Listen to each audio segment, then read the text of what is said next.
Hello and welcome everyone. आइए आज TIFR 2024 mathematics exam में आए हुए क्वेश्चन को सोल्व करते हैं। क्वेश्चन की स्टेटमेंट कुछ इस प्रकार है। Let f from R to R be a differentiable function that is a solution of ordinary differential equation f dash t is equal to sin square ft for all t belonging to real numbers and f of 0 is equal to 1. Then which of the following statement is true? Options are A. F is neither bounded nor periodic. F is bounded and periodic. F is bounded but not periodic. And option D is none of the remaining three statement is correct. तो इस question में इसने पूछा है कि f कोई r से लेकर r तक डिफरेंशिएबल फंक्शन है जो एक दी हुई ऑर्डिनरी डिफरेंशियल इक्वेशन का सॉल्यूशन है। ऑर्डिनरी डिफरेंशियल इक्वेशन ये है f dash t is equal to sine square of f t for all t belonging to R and f of zero is equal to 1। और फिर इसने solutions के बारे में पूछा है कि सॉल्यूशन पीरियोडिक होगा या बाउंडेड होगा या अनबाउंडेड होगा या नॉन पीरियोडिक होगा। आइए इसको सोल्व करते हैं। तो उससे पहले हम कुछ सब्स्टिट्यूशन करते हैं। ओके, हम ना f को ना y से रिप्लेस कर लेते हैं। हम f को y से रिप्लेस कर लेते हैं, रिप्लेस f बाई y, ताकि हमारे लिए क्वेश्चन इजी हो जाए।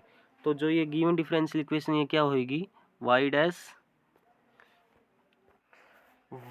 Is equal to sine square y at 0 is equal to 1। ये डिफरेंशियल इक्वेशन हमारी इस फॉर्म में चेंज हो चुकी है। ओके, नाउ अब इस क्वेश्चन को इजी सोल्व करने के लिए हम साइन स्क्वायर y को कोस में चेंज करते हैं। आइए देखिए कैसे करते हैं चेंज इसको।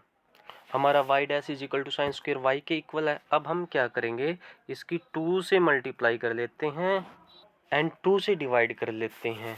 ओके, नाउ अब जो ये इक्वेशन है ये चेंज हो गई किस फॉर्म में हमारी, y dash is equal to 2 sine square y की वैल्यू क्या आएगी हमारी, 2 साइन स्क्वायर की वैल्यू होती है हमारी 1 माइनस कोस 2y। ओके, अब ध्यान से देखिए हमारी जो ये डिफरेंशियल इक्वेशन है ये बन गई y dash is equal to 1/2 into 1 minus cos 2y।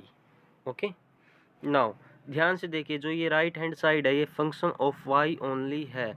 और हमें पता है जब भी किसी डिफरेंशियल इक्वेशन में राइट हैंड साइड में एक फंक्शन ऑफ y हो तो वो ऑटोनोमस इक्वेशन होती है।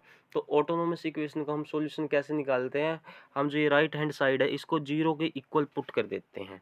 ओके, जैसे ही अब हमने राइट हैंड साइड को 0 के इक्वल पुट किया तो क्या हुआ, 1/2 into 1 minus cos 2y is equal to 0। Okay,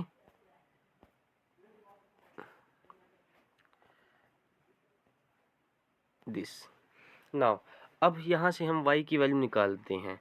तो 1/2 तो कैंसिल हो गया हमारा, लो 1/2 कैंसिल हो गया। इसके बाद हम साइड चेंज करेंगे और जब हम साइड चेंज करेंगे तो cos 2y उस साइड जाएगा। तो जैसे ही cos 2y उस साइड जाएगा तो हमारा जो एक्सप्रेशन है वो कुछ ऐसा बन जाएगा, ये ऐसा। Okay, 1 is equal to cos 2y। ना y की वैल्यू हमें निकालनी है। अब हमें ये चेक करना है कि कोस कहाँ पे 1 होता है। हमें पता है कोस x 2n पाई पे हमारा 1 होता है। तो यहाँ से 2y की वैल्यू क्या आ गई हमारी, 2n पाई। ओके, नाउ 2 से 2 कैंसिल, जैसे ही 2 से 2 कैंसिल हुआ तो y is equal to n pi आ गया। तो y की वैल्यू यहाँ से हमारी n पाई आ गई। ओके, अब हम जो ये y is equal to n pi है ये हमारे काम का है, y is equal to n pi. Okay, where n belongs to integers. Now अब हम जो ये y is equal to n pi है, n बिलोंग्स टू इंटीजर, इसको ग्राफ पे उतारते हैं। आइए उतारते हैं इन वैल्यूज़ को। आइए ग्राफ ट्रेस करते हैं। ओके, नाउ हमारे काम का है सिर्फ y is equal to n pi इस टाइम पे। तो आइए अब ग्राफ फाइंड करते हैं इसका। Now suppose that this is y axis and this is x axis। Okay,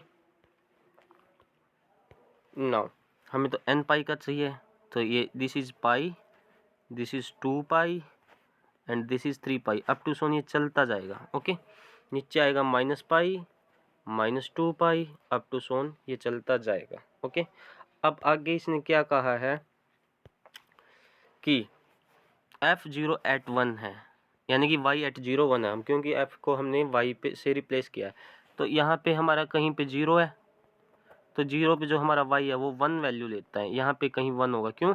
यहाँ पे मेरा ये पाई है ना, पाई की वैल्यू तो 3.14 होता है, तो वो इससे नीचे ही आएगा, तो यहाँ पे मेरा 1 होगा।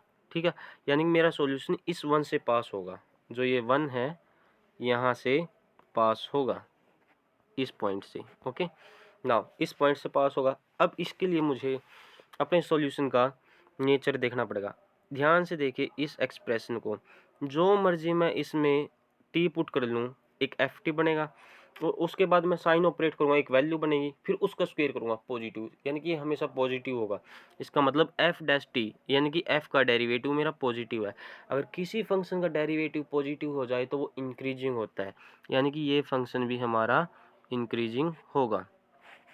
ओके,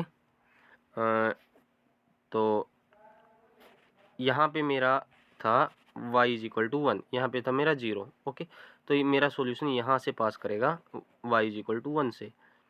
तो जैसे ही इंक्रीजिंग है ये ऐसे जाएगा एंड ये ऐसे जाएगा। तो ग्राफ से आप देख सकते हैं कि ये फंक्शन मेरा 1 1 हो रहा है। 1 1 फंक्शन कभी पीरियोडिक तो होता नहीं। अगर 1 1 फंक्शन कभी पीरियोडिक नहीं होता तो जिसमें पीरियोडिक है वो ऑप्शन तो कट जाएगा, तो बी ऑप्शन तो कैंसिल। ऑल्सो सॉल्यूशन को क्लियरली देखिए, 0 और पाई से बाउंडेड है, तो सॉल्यूशन मेरा बाउंडेड भी है, तो बाउंडेड वाला ऑप्शन भी कट गया, तो option C is the correct answer. Okay, hence the option C is correct answer. और एक रिजल्ट भी है, अगर किसी भी डिफरेंशियल इक्वेशन है जो ऑटोनोमस डिफरेंशियल इक्वेशन है उसके पास infinite number of equilibrium solutions हो जाएं तो उसका हर एक सॉल्यूशन बाउंडेड होता है, तो इसका हर एक सॉल्यूशन बाउंडेड है। इसका मतलब सी ऑप्शन इज करेक्ट, लेकिन ये पीरियोडिक नहीं है, हमने ग्राफ से देख लिया। Hence our question is done. Thank you.